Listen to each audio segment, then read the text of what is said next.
Dear Nick, remember last month how you let me rip your game collection before your family moved?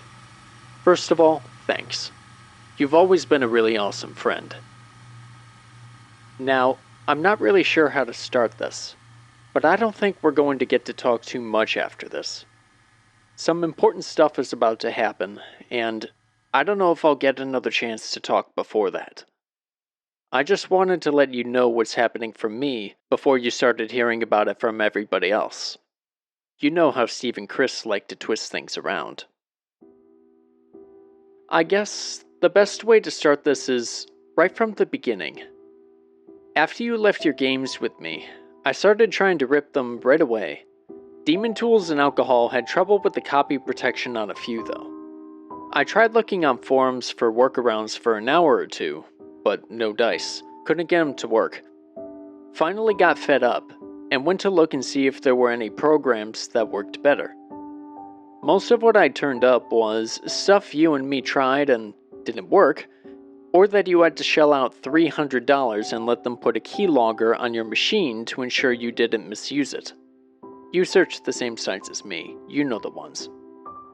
Anyway, I finally turned up something on this obscure torrent site. I've gotten a couple of things from them before, but it's pretty much ye old site of desperation. Remember that site? Yeah. The guy who posted it looked like he put the description through Google Translate.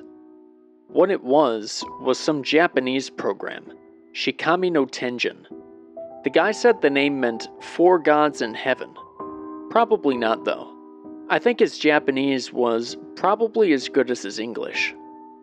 What he claimed, though, was that it could get around any copy protection and rip the disks as smaller files than any other program. If I know you, you're rolling your eyes so hard right now. The thing is, I looked at the reviews and it seemed totally legit. A bunch of people gave it high marks and were praising the guy for uploading the program. It had a good amount of seeds even.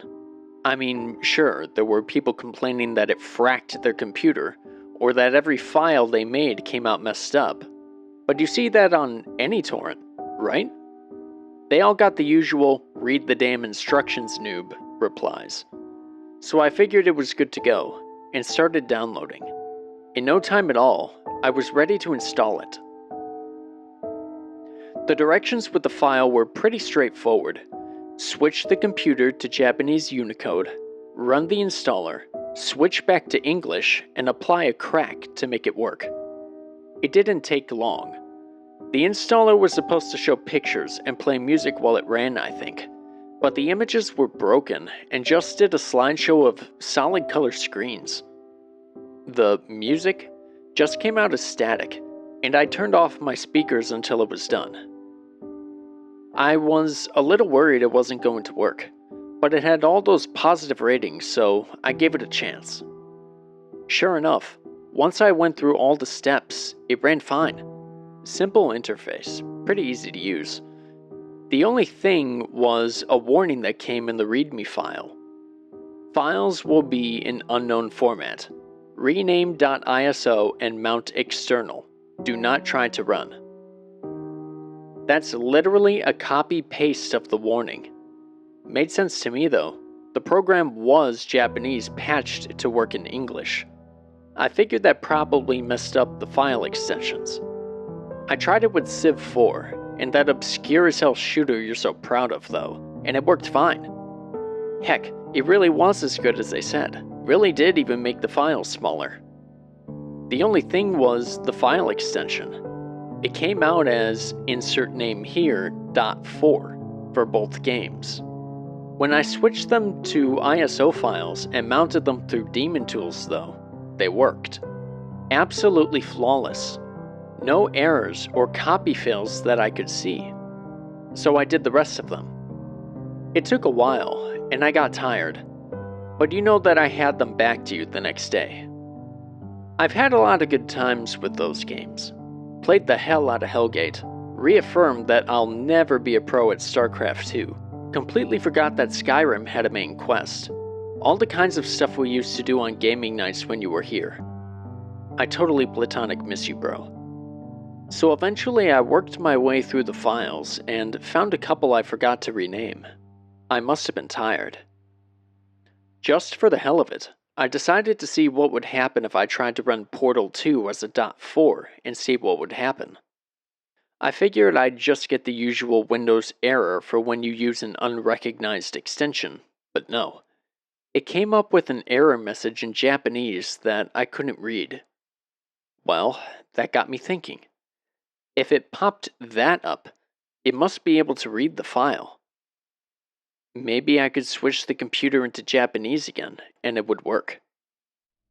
I decided to try, and surprisingly, it worked. Not only did it work, but the file ran just like it had been mounted to the virtual drive. It wasn't normal though. On the loading screen, it showed the inside of a dingy, run-down test chamber with Shell sprawled out on the ground. She had the portal gun in one hand, but her head and limbs were at odd angles, and the things on her legs, her longfall boots, they looked cracked, with the strut things on the back bent out of shape. It looked like it was showing what would happen if the boots ever broke, and she just hit the ground too hard. It freaked me out, but it wasn't on screen long. At the title screen, GLaDOS's eye seemed redder, and there were flickers of flame just out of sight in the background. Instead of leaves, these little embers would drift by from time to time. To be honest, I wasn't sure what to think, but I remembered that time way back when we played Fire Red on an emulator, and the ferryboat guy said, "If you like this game, buy it or die." I figured it was probably something like that. Just a trick to scare people into not playing a pirated copy. None of the other games I'd run through the Shikami program had a problem, but maybe it only properly bypassed the protection when you ran it as an ISO, right? It wasn't stopping the game from being played, and once I got over the initial shock, it actually seemed kinda cool, so I kept playing. Everything was darker, and there was a kind of fog along the ground, even in the part of the game where everything was clean and new. The picture you were supposed to stare at was just a red space, and the music was nothing but static, but oh well. The data wasn't supposed to be read this way, so it was understandable there would be errors. When it got to Wheatley though, he was a lot meaner than usual. He asked me to say apple, and then just started laughing and said, "You can't, you're brain damaged," and laughed some more, that harsh, cruel laugh he uses later in the game. He told me right out that everyone else was dead, and that I had to help him, or I'd die too. I can't be sure, but the way he talked made it sound like he knew that Shell had killed GLaDOS too, and that he wanted to bring her back. When I got to the second of the old test chamber, and there were mangled bodies on the floor, not gory mind you, just broken bodies looking as old as the rest of it. It's not like I don't play some gory games sometimes, but the shift in tone was just really unnerving the hell out of me, so I stopped playing Portal. If it was a way to deter pirates, it had worked on me. I wasn't even sure I'd be willing to try it as an ISO later to see if it worked normal that way. Still, I had a few other .4 files. Actually, they changed to whatever the Japanese version of 4 was, but that's not the point. I had other games I could try, and I didn't feel like switching my computer back just yet. I figured I'd play something more relaxing to take my mind off it. Need for Speed seemed like a good pick. The opening sequence showed a 15-car pileup during a thunderstorm, while news reporters talked about the death toll in the background. Nope.avi. So I tried Serious Sam HD. No idea how I forgot to set that one up. The gameplay? Some things are better left unsaid, but I know that game never had human sacrifice in it before. At that point, I was pretty damn freaked out, and I was starting to have a suspicion about what was going on. I put the computer back into English and tried a couple games for a few minutes each. Nothing wrong with any of them. Even Portal 2, when I switched it to a .iso extension, was perfectly normal. On a whim, I changed a couple games back to .4 and switched it over again. I only got around to trying Civilization. My save file worked with it, but just what the hell? There was new research I've never seen before. Things that there's no way were coded into the game. Some of them seemed harmless, like Manifest Destiny, while others were along the lines of tyranny and xenophobia.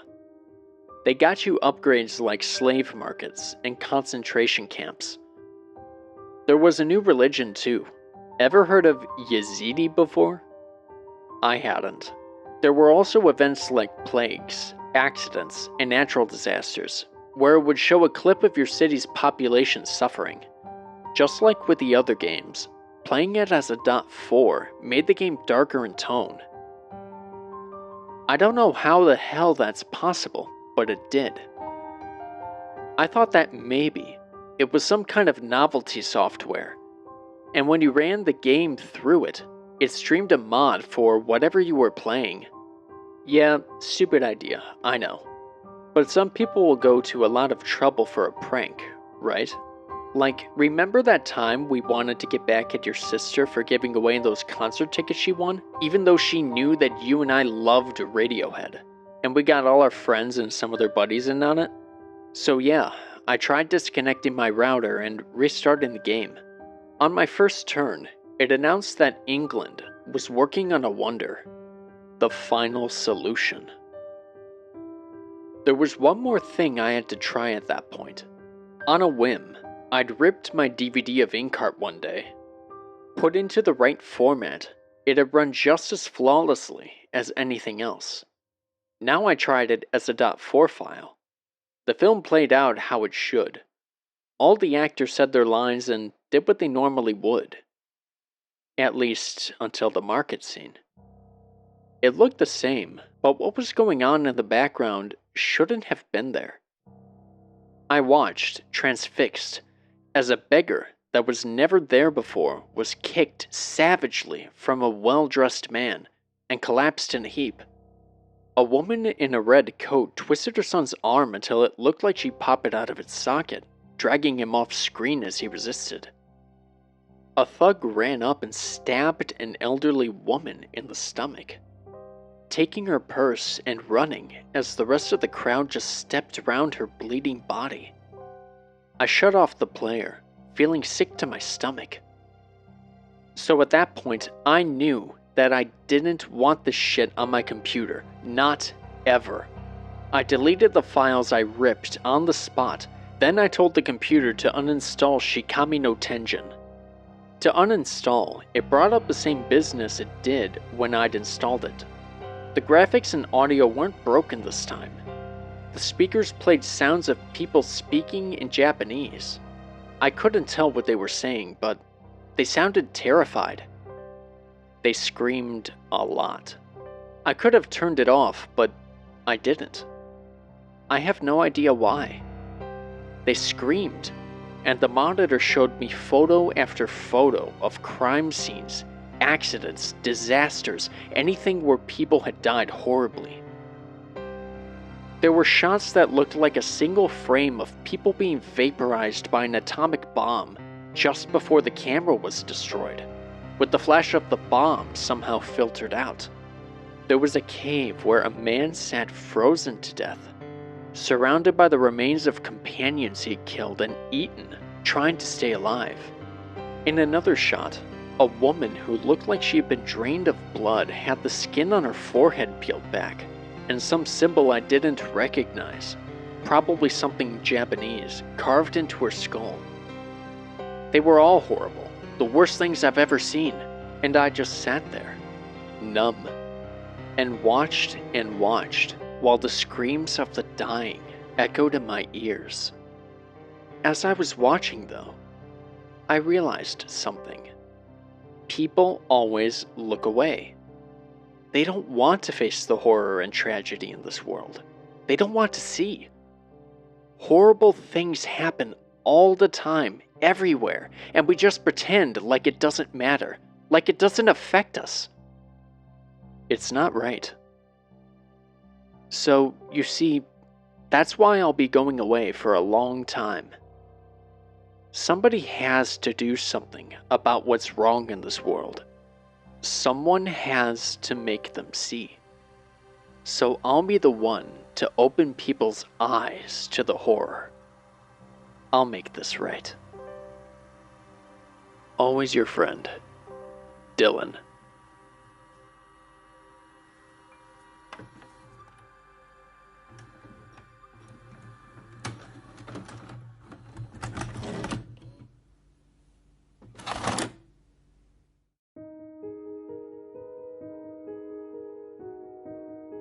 That's the last thing my best friend ever sent to me. 3 weeks later, the police found him living in the bomb shelter of an abandoned house in our old neighborhood. He was wanted for a string of violent crimes in the area, including what they called ritualistic murder, arson, and tampering with traffic direction in an attempt to cause a major accident. They said that they found various poisons and bomb-making supplies in his hideout. It was a huge shock to any of us who knew him. His family was pretty poor, but he'd been our class president, on the debate club, even a track star. He got along with everybody. Thinking that he could have snapped like he did is just unbelievable. I guess that's why I followed up on his crazy story. I wanted to believe that there was something like that had caused him to turn into what he did. Searching the internet didn't turn up much though. There was no trace of a program called Shikami no Tenjin anywhere. Though I did learn that a Shikami was a type of Japanese demon. I'd be prepared to leave it there. But I was a little confused about how the person that had supposedly translated it had come up with 4 gods in heaven. So I did a little more digging and found that kami is Japanese for God, and shi is 4.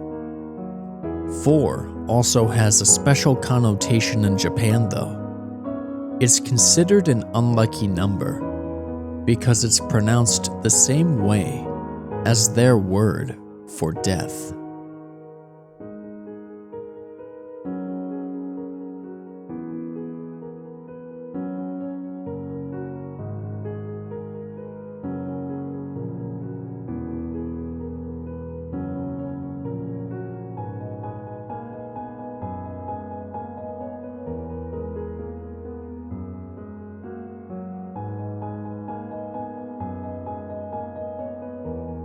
Hope you enjoyed this narration. If you did, give it a like and share with your friends. If you have any feedback, feel free to leave a comment. Most importantly, for more content like this, please be sure to subscribe.